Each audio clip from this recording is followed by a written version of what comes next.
be part of the video. Imagine that.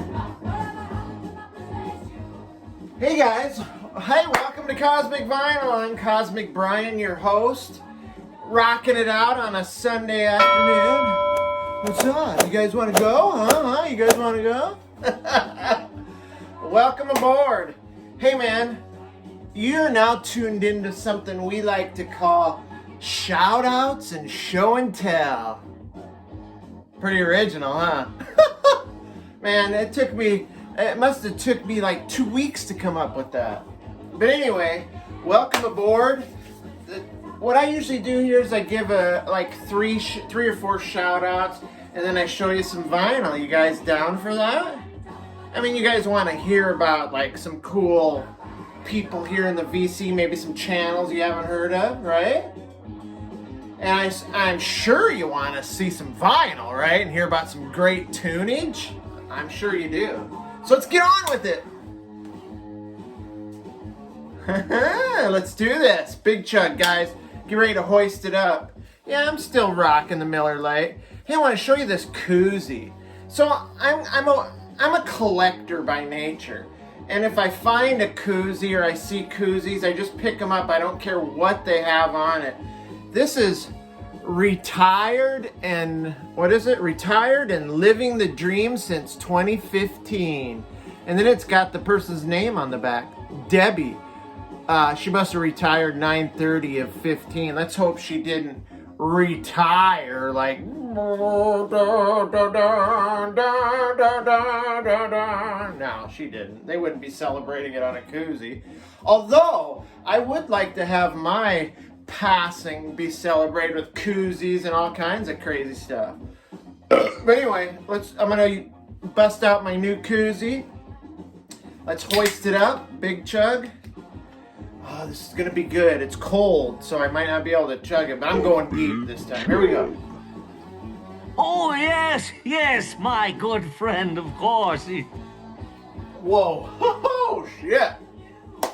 Guess what else we're gonna bring back, because I'm taking these babies off. The mine shields are being removed, so stand back. Here we go. Woo!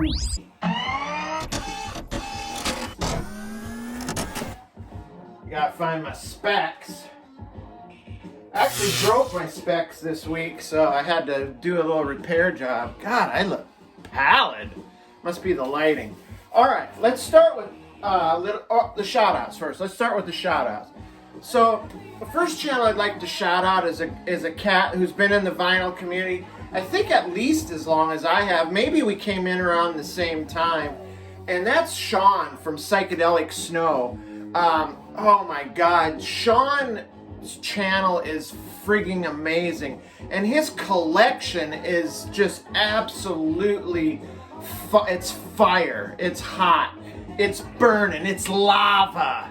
I mean, he loves, it's psych, prog, he throws in some hard rock, some funk. I mean, I've seen him show everything. And of course, you know, here at Cosmic Vinyl, we love channels that show everything. So yeah, his collection is all killer and absolutely no filler. Super nice guy, hard working cat, an artist. Sometimes he shows some of his work. Amazing, just a great guy, man. Check out Sean at Psychedelic Snow. I enjoy his channel and his videos immensely, and he's starting to cost me a little money a little bit. I've picked up a few records due to watching his videos. So Psychedelic Snow, Sean, great stuff, Sean. And then my second shout out's gonna be into a channel called Smell the Vinyl. Ooh, breathe it in. I love the smell of vinyl, unless it's got that musty. I even like the musty basement smell sometimes. But anyway, his name is Arden. And I just kind of recently stumbled upon his channel when I started doing the Vinyl Richie, showing the 60s top 10 stuff. And I seen he had posted a video with some 60s. I believe it was 67 or 68. And I found his collection to be amazing. Lots of CDs, but a lot of vinyl too. Shows a great variety of music again. And guy's got a real great sense of humor too. I mean, shows some co-mingles some real fun stuff in with his video content. So also Arden is a cancer survivor, and that means a lot to me because of myself being a cancer survivor. 13 years clean from having renal cell carcinoma. Oh my God, carcinoma. Anyway, cancer's nothing to laugh about. But Arden, I'm glad you're doing good, buddy. I'm glad to hear about the remission thing. Fantastic. Check out Arden at Smell the Vinyl. Very enthusiastic. I love his positive vibe. Killer channel. And then the next channel is, get you guys ready for this? Because this cat is a wild card, I'm telling you. Eric Bauer. Eric Bauer shows funny guy, just great humor delivery, just like kind of in your face a little bit, but and that shows through the music he likes: punk, metal, garage, all the aggressive type music that we like here in Cosmic Vinyl. Just hilarious at times. Humor might be a little dark, but I like that, man. That's cool. And I don't know if I should say this, and Eric, if you're watching this, please don't be offended, but something about his mustache, he has this little like black patch right here. It reminds me of a certain dictator. Never mind. I don't want to go into it. I'm sure it's just the way the coloration. Look at mine. Oh, look at that shit, bitch. All right. Anyway, just throwing some shade at you a little bit, man. Don't sweat it, Eric. All right, but yeah, check it out. Killer channel. Always shows something cool. Always. So every time I tune in, I see something amazing. So those are my shout outs. Let's move on to you guys want to see the vinyl, right? All right, let's do this. All right. So the first one is this. Well, let me back up a minute. So not too long ago, I took a trip back to my home state. It's been about 3 weeks ago now, where I went to for a doctor's appointment back in my home state, right? And I was excited because I wanted to get back to some of the old record stores that I used to stomp around at in Des Moines, Iowa, right? And so my hopes were there, but I didn't expect to find anything great. But I found so much great stuff that I even had to leave some of it behind. But the first thing that I brought home was this hard stuff, bollocks, okay. Bollocks Dementia. And that's what we're listening to right here. I just love it. So, it's, Hard Stuff is a band that includes a couple guys from the band Atomic Rooster. One being John, he goes by John Can, sometimes he goes by John Ducan. He's the guitarist and vocalist on this band from Atomic Rooster. He's also accompanied by his bassist, John Gustafson, also from Atomic Rooster. Now, these guys got into this friggin' near fatal car crash during the recording of this record. Massive injuries. Were able to recuperate over the next few months, but they kind of had to patch this thing together. But I don't notice. I think it's cohesive and awesome. But yeah, it kind of, after this album they broke up, and then John Ducan went on to he did a short stint with Thin Lizzy as a guitarist, and then he put this out, which just basically was shelved since about 70. Oh shit, I can't remember. 77, and it was just shelved, and it was just recently reissued. Again, this guy was the guitarist for Atomic Rooster and Hard Stuff. But yeah, if you check out this album, Ryan Kidd turned me on to this. It's fantastic. But anyway, oh geez, here we go. This is kind of, it has like some quirkiness to it. but some funky heaviness and some poppy in certain spots. Kind of reminds me of Sweet, but actually they're much better musicians than Sweet. Not slamming Sweet, because I love Sweet. And I kind of wanted to show you this stuff I got on the inside here too. So it also came with a CD for the car there. Pretty cool. And then of course I kept the hype sticker. This is it was originally released in '73 on Mercury, but this is the Magic Box reissue. Now, oops. And check out these like flyers and ads that came out. It's kind of in bad taste. This was one of the advertisements. Better zip your fly, Johnny, we're gonna crash. Again, alluding to their horrible car accident. It says a recent study carried out in California into fatal and near fatal accidents has shown that car tape players may be the cause. Certain types of music played at loud volume can distract the driver's attention and increase the aggression. I find that just funny. It's just a cool ad. And then there's like I think like a merch thing here, fan club thing. Now look at these pictures. It's just so odd. And I'm gonna give you just a quick view here. I don't get that, but for some reason it just kind of is unsettling to me. I'm not sure what's going on there, but that's hard stuff. Bullocks. Why do I keep Bullocks Dementia?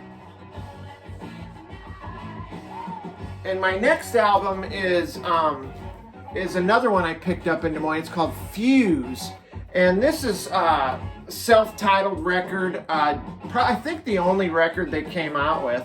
Released in 1970 on Epic. Features future members of Cheap Trick, Rick Nielsen and Tom Peterson. Rick actually wasn't like the guitarist on this. He was the keyboard player, the organ player in Mellotron. And of course Tom on bass.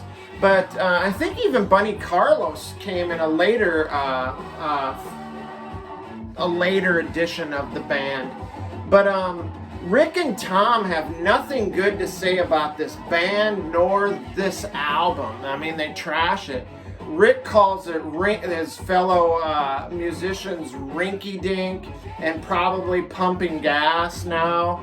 And then Tom had called the producer an idiot, which both of those comments are ridiculous because this is produced by Jackie Mills, who produced some great psychedelic albums, including Kaleidoscope and Floating Bridge. Here, check out the back cover there. I'll show you the picture of Rick. Rick's this guy right here. I'm not sure which one's Tom. I didn't really look into it. It probably says underneath, but I just find this so weird that this is like proggy psych, hard rock in the vein of, say, a King Crimson or The Move or Yes, but yet they went on to form Cheap Trick. I just find that amazing. But the other guys in the band were awesome. I mean, the soaring vocals of Joe Sundberg, the hard-pounding drums of Chip Greenman, there was a guitar prodigy by the name of Craig Myers in this band.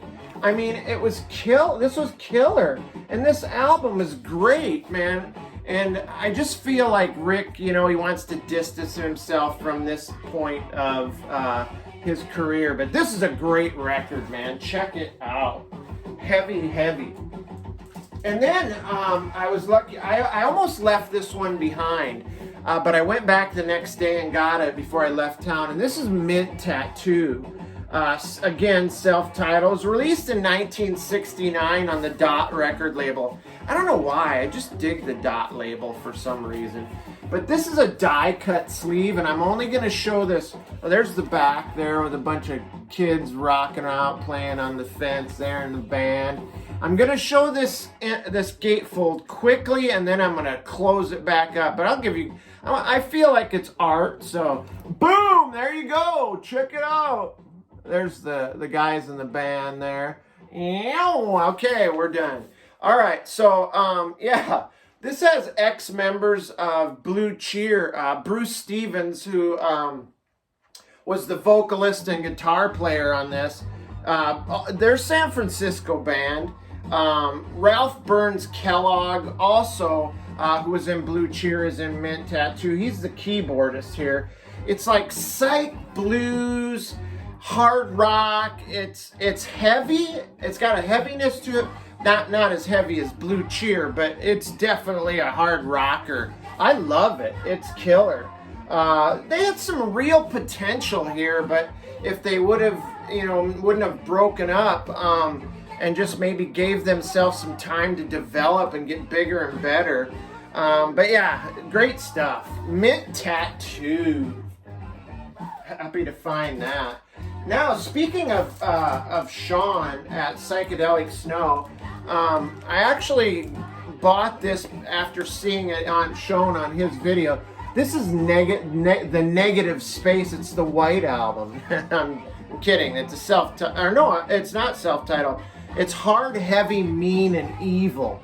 And that's just when they released this on Castle Records, which is just a kind of an indie label they made up. They released 500 copies, and they just stamped it with a blue stamp, and that's all it was. Simple as that. But yeah, the New Jersey boy that started this band, Rob Rusin, he was the main songwriter. He produced the record, got distribution for the 500 copies.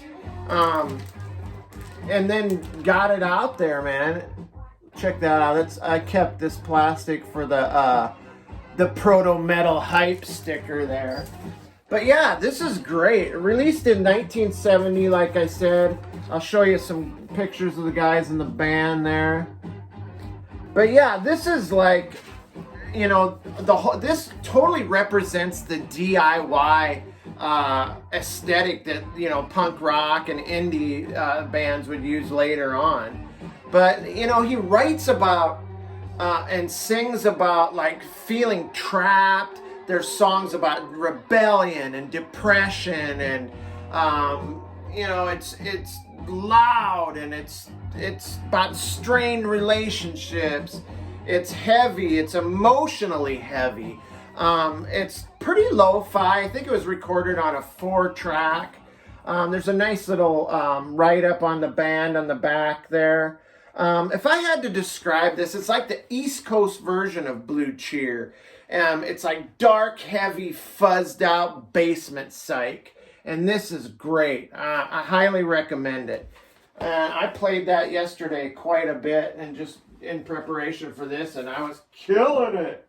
Loved it. All right, back down to the last record here. And I think I actually showed this as an intro album not too long ago. Probably a couple videos ago, and that's Killing Floor. Now, I bought this. This one's called Out of Uranus. I love the back cover, font there. And of course, the gatefold is amazing, as is the cover art. But I bought this because I didn't have any idea who Killing Floor was. But then I watched Bill from Michigan Record Club, and he showed a different album by them. And when I seen this, I remembered that I had seen it and talk about it. And I was like, I gotta have that. And this was released in '70 originally on Penny Farthing Records. I believe this is, I thought this was the, no, this is the 2020 Radiation Records reissue. But yeah, I love this record, man. It's like British blues rock, heavy psych, hard rock, just like excellent guitar, bit of snarl to the vocals, nice mix of heavy Sabbathian rock, and then it kind of commingled with the jangly 60s freak beat too. So it's a nice balance, but I love this record, man. It's got kind of a funkiness to it too. Yeah, I highly recommend Killing Floor, Out of Uranus. Anyway, that's all I got to show today, man. I hope you guys dig it. if you guys do dig it and you want to keep coming back, I'm going to keep showing some great albums, some great music, and being weird and showing and telling stories. If you like it, hit the subscribe button. Ring the bell so you know. All right, you guys, check it out. Stay cosmic. Love you guys. Peace out. All that other googly goo.